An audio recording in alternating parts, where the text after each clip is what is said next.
Now, being the beginning and the end means when I begin something,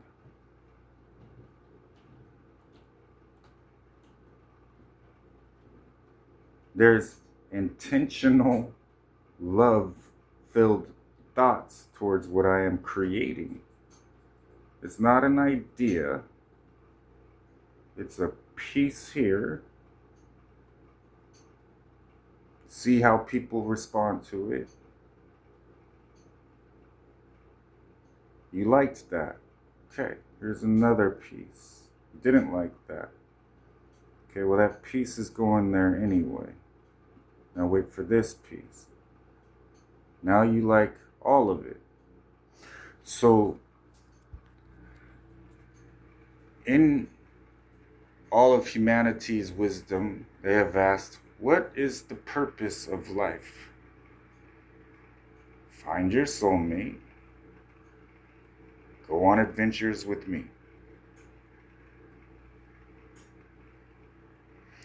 So you'll see that in your reunification to the truth, first of all, showing you the invisible and the spiritual realm, to where people are now saying, well, there's gang stalkers and there's Christian witches, and now there's witches and high-level warlocks. And when I was in the church, because someone mentioned the devil, and I know the devil more than anyone. Plus, Mary has called me the devil, and others have too. And it's kind of flimsy. Like, sharpen your sword a bit if you're going to take that route. That is a move of desperation. The further I went into how I was going to appear and what I was going to say about myself, there was my biblical understanding, and then there was superstition. Regurgitated, passed on,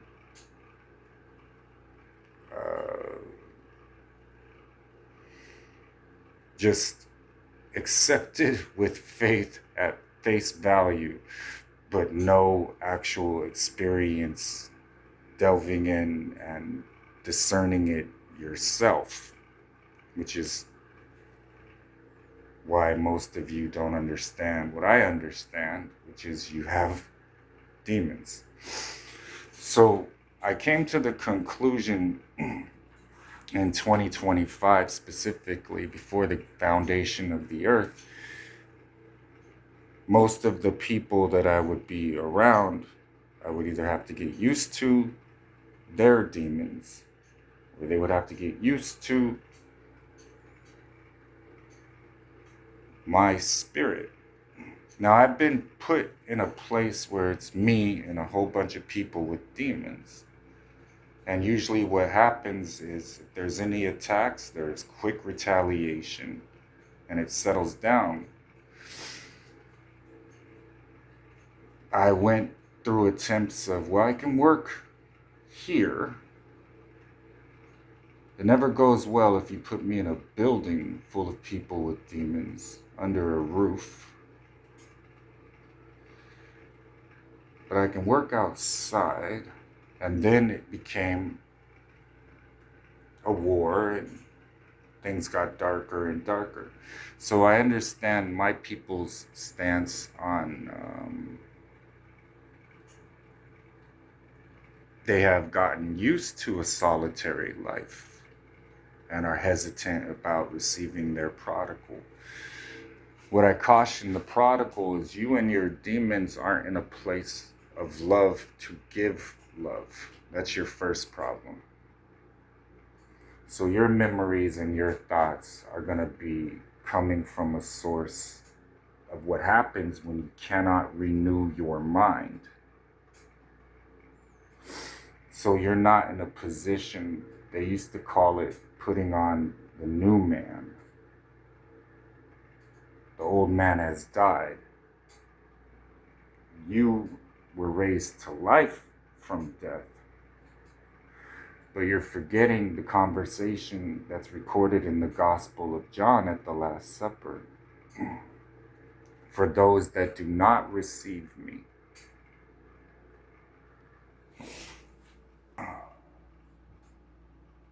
their judge will be these very words. For these very words were commanded by my Father.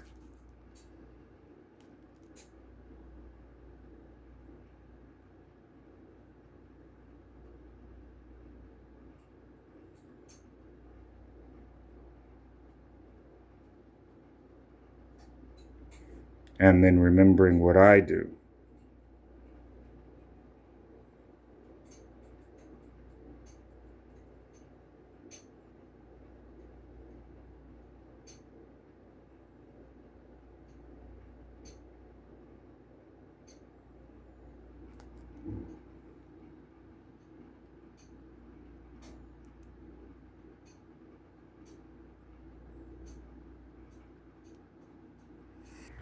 And the scripture says my origins would be ancient and of everlasting. So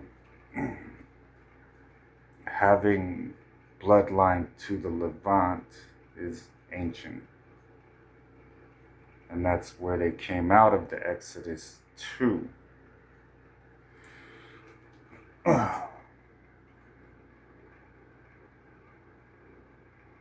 I told people, if you want to believe, I'll put the confirmation in front of you. I will help you believe. If you don't want to believe, there is a reason you don't want to believe. When people get entangled in their sin, they don't want to believe. Now, I blessed people specifically to create that connection. The scripture talks about the blessings that were given to Judah, military victories, and the admiration and bowing down of their brothers and sisters. This is all set in motion. It's still going to happen. And is happening. So it's going to continue throughout my day. And it is my day. My day. My day. And part of my day was I want to see a lot of kingdom wedding testimonies. I had said I want this to happen by the end of March. So I always tell you what to do, so that when something occurs in your life that motivates you as to why I told you that, it makes sense. You have a God speaking to you. And this is not a normal thing. My people know that if they ask me something, they get a response. They have casual conversations with me. We talk about things. You'll hear them in their videos. I told the Lord this. Now, they don't look at it as who they're actually speaking to. Or they have crossed over into sonship. They've crossed over to where they know they're being molded to be a king, a queen. They are miraculous angels. As the scripture stated, they will be as the angels. Now, in your kingdom marriage,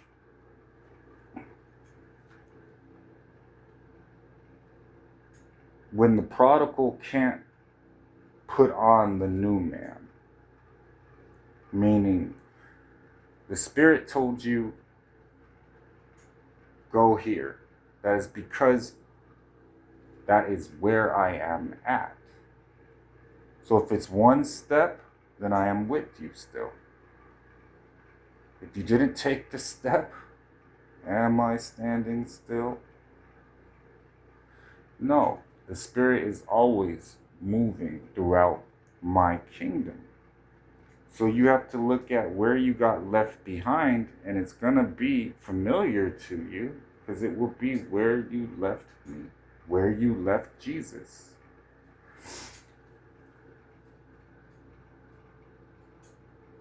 When they were talking about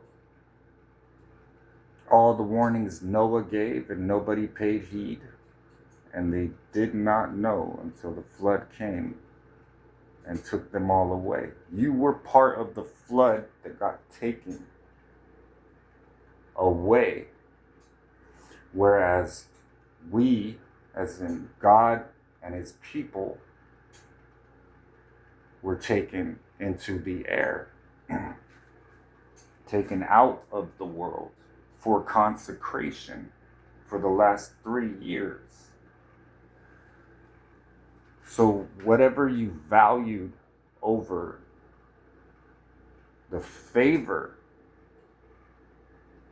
that was placed on your life through your kingdom marriage, the prodigal lost.